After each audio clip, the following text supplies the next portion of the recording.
Hi, today we talk about recruitment challenges and what a buyer is considering when they're looking at your setting. So obviously, as we know, there's been quite a lot of recruitment challenges over the last few years, and fingers crossed, worst of that has passed. But actually, we work within a sector where there's always a challenge to recruitment. We're constantly trying to make sure that we have staff, and we're trying to make sure that the supermarkets don't nick them or anything like that. So it is a constant challenge and something buyers are very, very aware of. So when they're looking at your setting, they want to know how settled are the staff, how long have they been there, what's your churn of apprentices, that kind of thing. And they really want to know is it a nice, solid team? This is especially true if they're looking to not work within the setting themselves. So if you have someone like a group, or if you have someone who is looking to build their group and wants to not be in setting every day, then they're particularly looking at the management team. So it does mean that if you're working within the setting as a manager, then they need to consider how they're going to replace you. And it's not as simple as just going, oh, don't worry, I'll get another manager, because we all know, actually, managers in nurseries, you've got to really, really look for them. There's good ones out there, but you've got to find them and pin them down, and the competition for them is fierce. So it may be that actually a buyer's saying, well, yeah, I'm happy to bring a manager in, but you can't go on completion. I need you to stay and almost bring the manager in and get them in and get them settled, because actually I'm not going to be there. So I'm not going to be there to show them the ropes and get them bedded in. Or it might be that actually there's concerns as to whether the manager you have in place is a solid manager.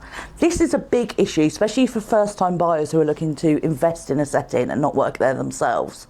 Because actually the banks take the view that they are very much at the mercy of that manager.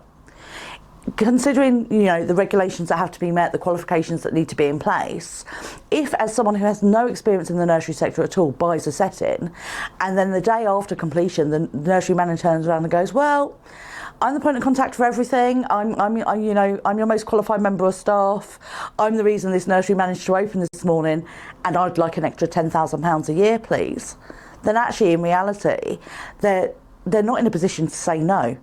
And then if it's asked again in 6 months' time, they're still not in a position to say no. It's quite a humbling position to be in when you're actually going to be at the mercy of this employee.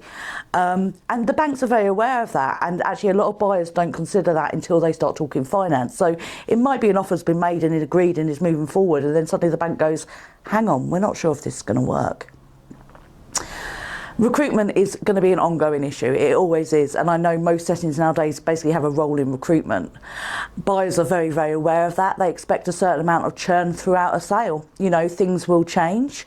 And actually, we need to consider also things like wages increases during sales as well. Obviously, the big thing at the moment is we've just had quite a large national minimum wage increase, and we've just had quite a large employers' NI increase. And so buyers are looking at that, because while actually in reality you can only value on what's happened. We're looking at the income for the last 12 months. You can't then put next year's salaries against that and expect the business to be making money. You're expecting the business to have increased the income to support those increases, but they will need to know what's going on with them. They will need to know what's going on with the staff. They're going to need things like how long have they been there, what are their qualifications, because overall they need to make sure that team is solid, and that when you sell and when you complete and when you walk away, it's not just going to dismantle behind you. I hope you found that useful. If you have any questions, please drop them below, and hopefully we'll speak again soon.